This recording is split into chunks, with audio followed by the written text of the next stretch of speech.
People see me nowadays, they think they know who I am. And this may be true, but they don't know where I came from. Not everybody,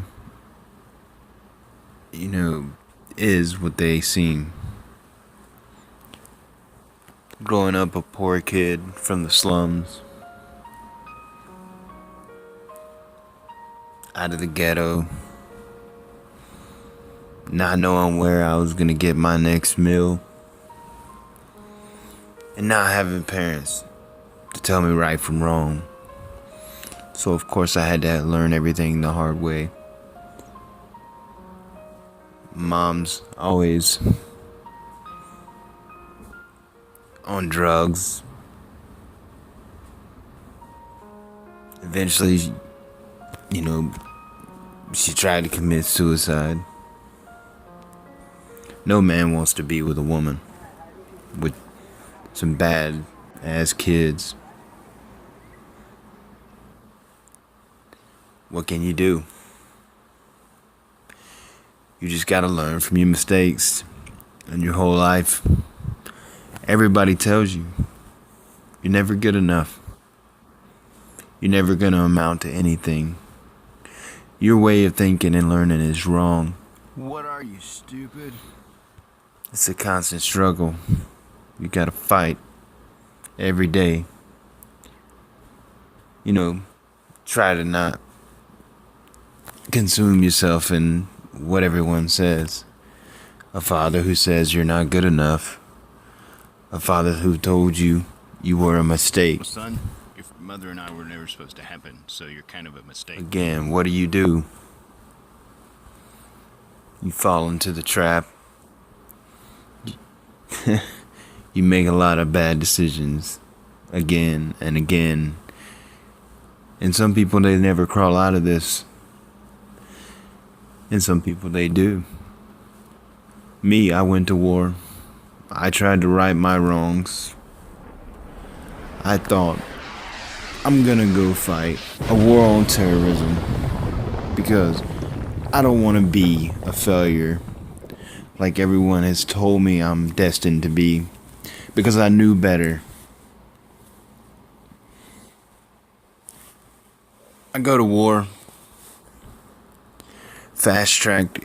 I got exactly what I asked for. And what happened while I was in? I wasn't ready for it. There's no amount of training that can train you for that. And I obviously did not even get a percentage of what most people did, because we were going to war. Our country was going to war. So training was cut in half. And then it happened. It all happened. It happened so fast.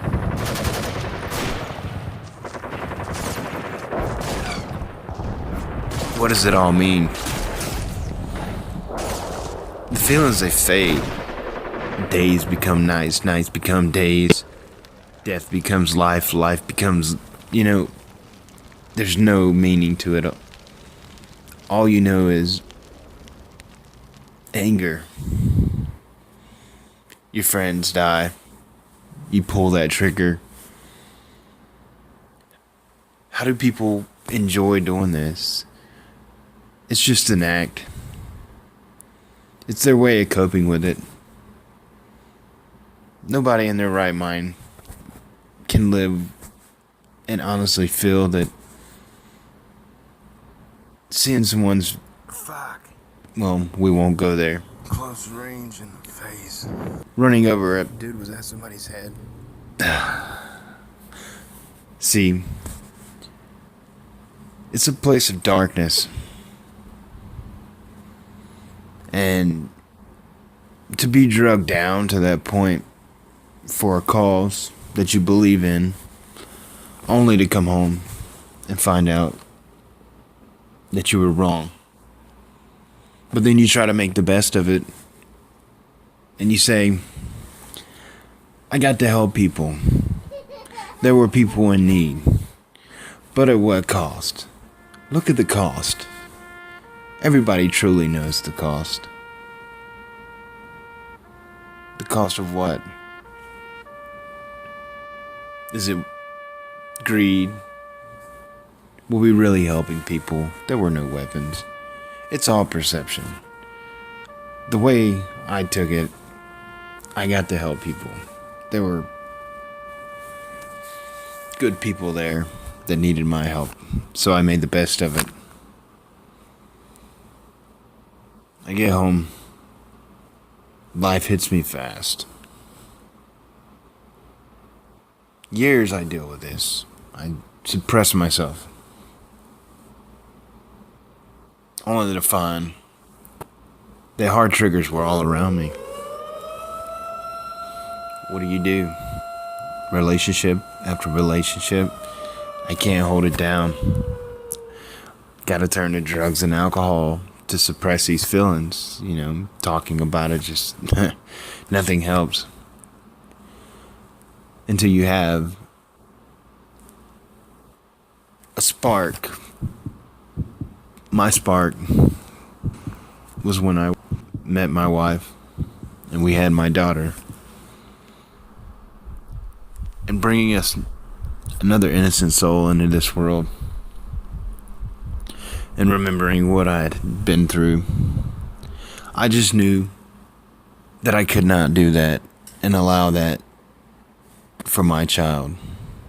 For my spawn. When she was born, it would literally rip me apart.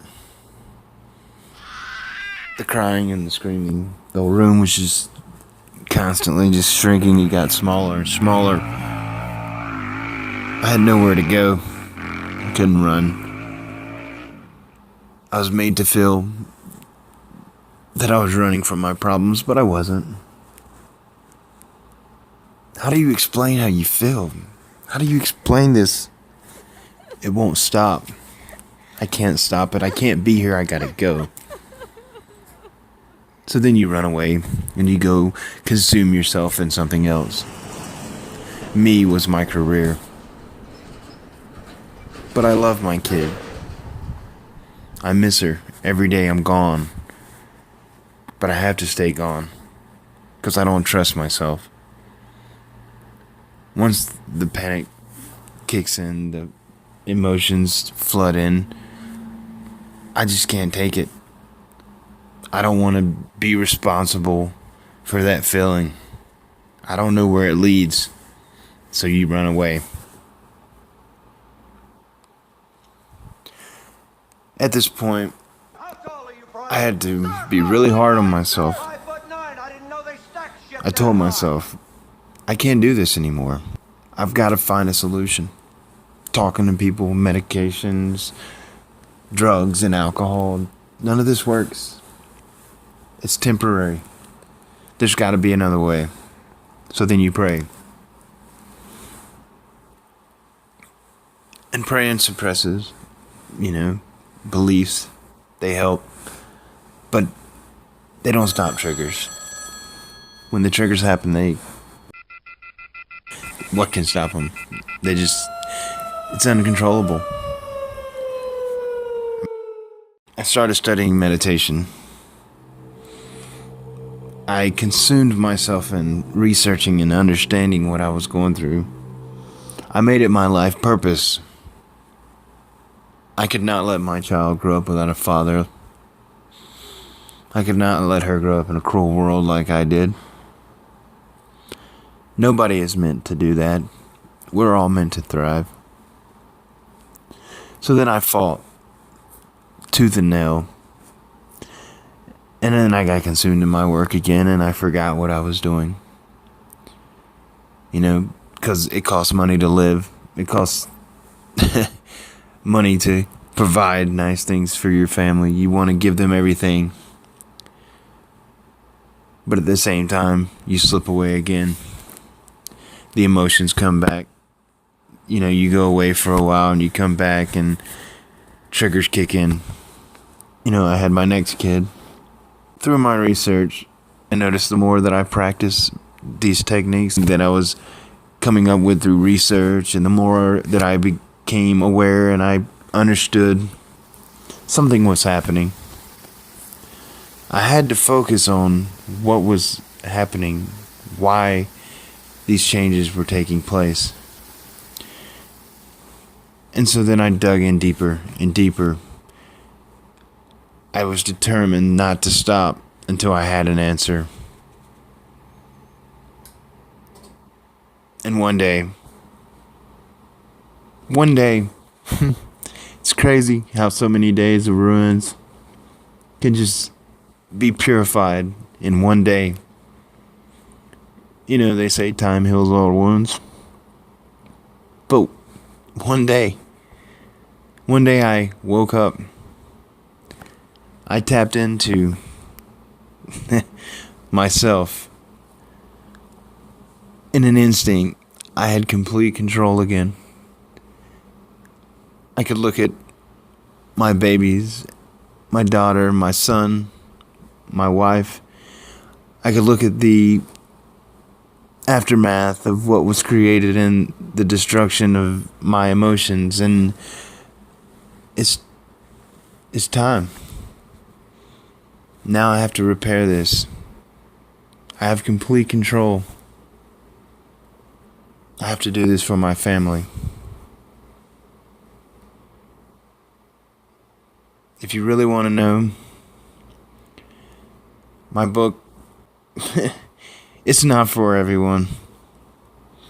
If you enjoy, an intense story, awesome, read it. But it's not for, children. It's not for people that aren't suffering. The techniques may be, but the initial book is not. And I plan on going and helping people with the techniques to help people through other emotions. But this book is for people who are borderline rock bottom all the way down, can't find a way out, don't know how to do anything but suppress feelings by using drugs.